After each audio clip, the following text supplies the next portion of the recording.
Hey guys, welcome back to my channel, and today we're going to be talking about the difference between child actors and kidfluencers, right? So I get this type of comment on the daily. Well, what about child actors? Are you against them too? And shouldn't they be off your TVs and things like that? Now, there's a huge difference between child actors and kidfluencers, and we're going to get to that. However, if you're thinking about child actors, right, they have notoriously been through hell and back to get the legal standings that they currently do.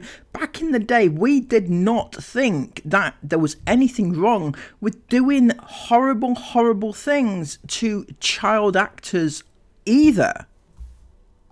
So if we go even as far back as 1920s, when Jackie Coogan, the young child who played alongside major stars such as Charlie Chaplin, he was one of the biggest ever child actors, especially around that time. He earned $3 to $4 million in 1920s money, which today would be around $50 to $70 million.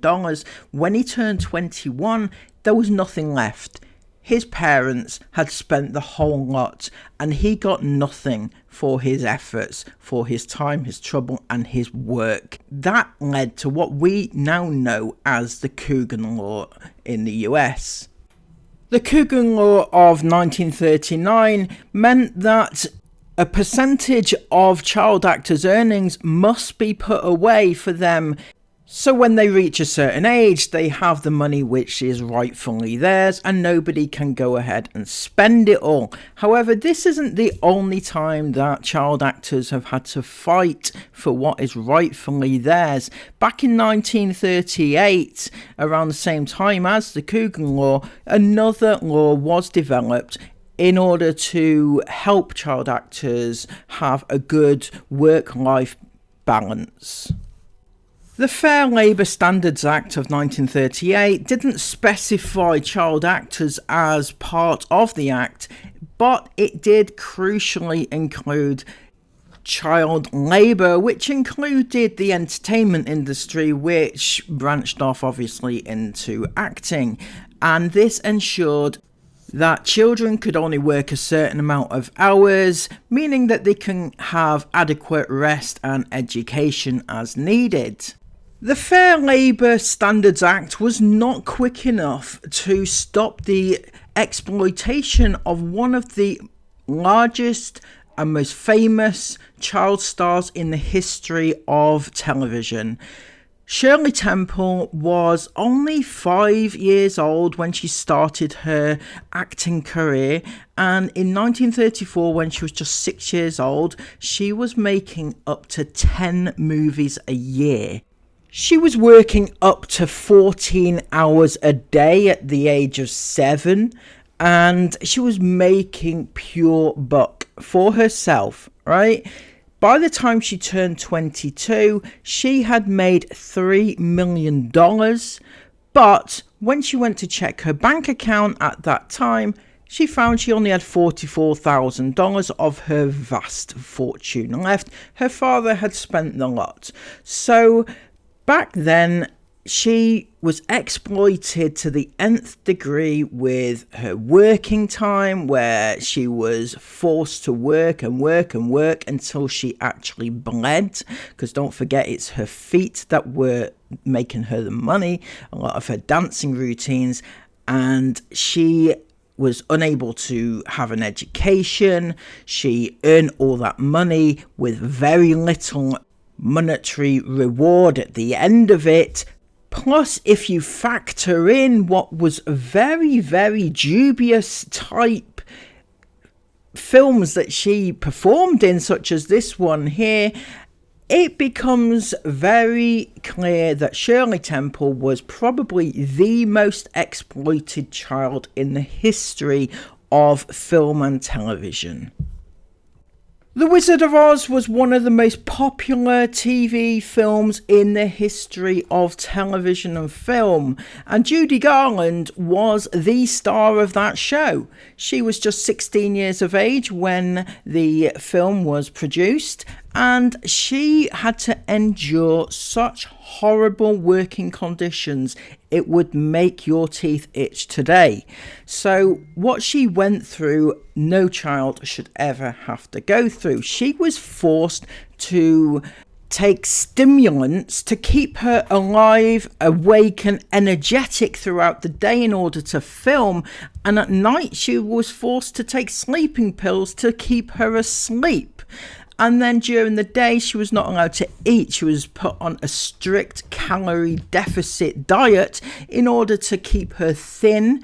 She was hit if she ever dared to eat on set by some of the studio handlers, and she was just not allowed to eat. She needed to stay thin and small and childlike. They even put restrictive clothing on around her to keep her very thin and not womanly, and she just had a horrible time of it. She even later in life said that some of the munchkins actually put their hands up her skirt and harassed her.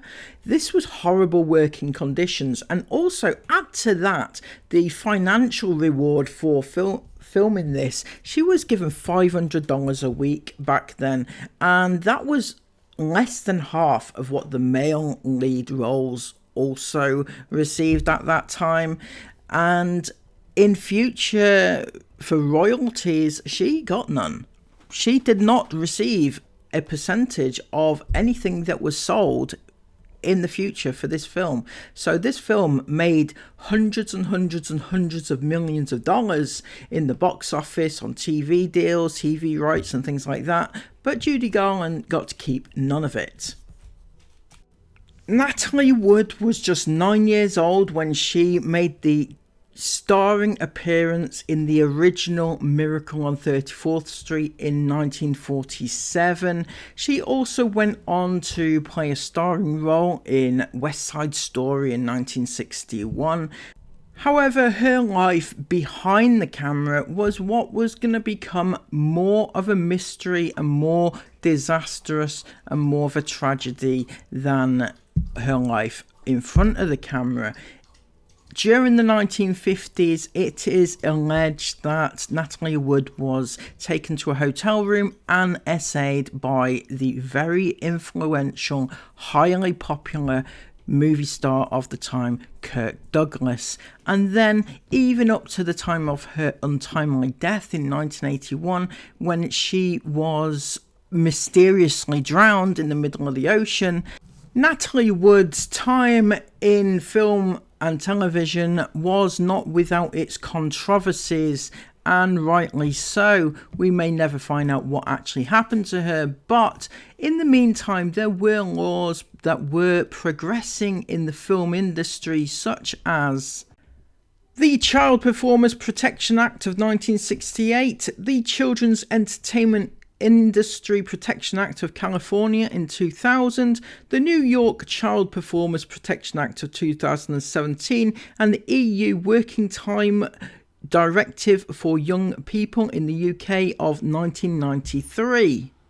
All these laws do pretty much similar things. They regulate what you can and cannot do with a child actor whilst they are working, what they can and cannot get up to, what they can and cannot do, how much you can give them, how much you can take from them, etc, etc, etc. And it just overall provides a protection for those children performing in the entertainment industry. Now, is it perfect? No, but they are continuing to make strides, and they have made so much of a difference since the 1920s when all this kicked off back with Jackie Coogan. But along comes child influencers, YouTube family vloggers, children of momfluencers, and they have provided a new and current problem. So what is the difference between child actors and child influencers or YouTube kids anyway? Well, there's a vast difference. So child actors, for example, they perform in a scripted production like a TV, film or theatre. They're protected by strict laws. These laws include working hours being regulated, on-set teachers so that they get an education, mandatory trust funds, so money goes into those, clear contracts so you know what you're getting, studio liability, so the studio is liable for things. Parents are not allowed to take all their earnings, a percentage must go into a trust. They have official child labour protections because they are literally classed as employees. So it couldn't be more straightforward. Those are how child actors are seen in the entertainment industry. There are strict guidelines to protect the child. But when you compare all those rights and protections of child actors to family vlogger kids, you get they aren't classified as actors, so they don't get the same protection. Almost no legal protections in most countries.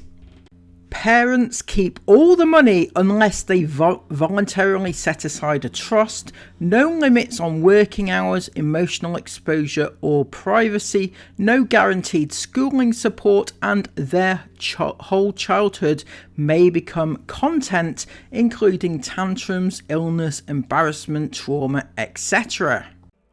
So overall, you can see there's a huge difference between child actors and family vlogger kids or child influencers. Child actors know they are playing a role, they are just playing a part in a movie or a film or a TV show. They just know that that is their role. They don't have their entire lives plastered all over the world. Whereas child influencers, they have their personal details plastered all over the world for the world to see. They have no protection. They have no way of clocking out. They are on call 24/7, and that is their life. They have no concept of consent. They don't know what's right and what's wrong. They only have their parents say so on these things, and parents quite often get it wrong, whether intended or not. So how have we come so far with child actors and regulating that to the point where we are at now, and we are actively pushing out children on the internet for the world to see? So let me know what your thoughts are about all this in the comments down below, and subscribe to the channel if you'd like to see more.